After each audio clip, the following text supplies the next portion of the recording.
সালাম ভাবিজি। আমি কবে থেকে ভাবি হয়ে গেলাম? এই দুইজন নমুনা আবার কোথা থেকে চলে এলো? সালাম ভাবিজি। সব ওই প্রিন্স কুকুরটার জন্যই হচ্ছে। হে ঈশ্বর, যেন ওরা দুজন আবার সামনে না আসে। Hello baby. ও মা গো, আরে বেবি, এত ভয় পাচ্ছ কেন? তোমার বন্ধুদের বলো তারা কেন আমাকে ভাবি বলে ডাকে। এতে ভুলটা কোথায়? সরি ভাবিজি, আর কখনো এমন হবে না। ছি, তোমাদের তিনজনের সঙ্গে কথা বলাই অর্থহীন। পরের দিন আমি যখন মার্কেটে যাচ্ছিলাম, হ্যালো বেবি, লিফট লাগবে নাকি? আমি তোমার বেবি নই গাধা। এখনই আমি প্রিন্সকে উচিত শিক্ষা দেব। প্রিন্স, তুমি শুনছো? স্যার বললো বোর্ডটা মুছে আসতে। আমি এখনই যাচ্ছি। প্রিন্স, ক্লাস তো এখনো শেষ হয়নি আর তুই সাইনবোর্ড হচ্ছে ফেললি। তোমার সিগারেট খাওয়ার ছবি আমি তুলে ফেলেছি। এখন মন দিয়ে শোনো, আমাকে যদি আর বিরক্ত করো, এই ছবি সোজা প্রিন্সিপালের কাছে যাবে, বুঝলে? ও বেবি, তুমি যখন রাগ করো তখন তোমাকে বেশি কিউট লাগে। এখন তো তোমার কমপ্লেন্ট করবই। আচ্ছা ঠিক আছে, বেবি বলবো না, জান বলে ডাকবো।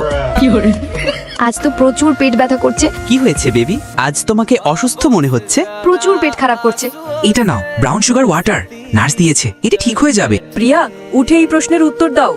কোন প্রশ্নের উত্তর ম্যাডাম? তুমি প্রশ্ন শুনোনি? মন কোথায় ছিল তোমার? ম্যাডাম, আজ পিয়া অসুস্থ, তাই তার বদলে প্রশ্নের উত্তর আমি দেব। প্রিন্স, তোমাকে প্রশ্নের উত্তর দেয়া লাগবে না। তুমি আমাদের ভাবিকে ডাক্তারের কাছে নিয়ে যাও। ভিডিওতে লাইক করে আমাদের সাথে থাকবে।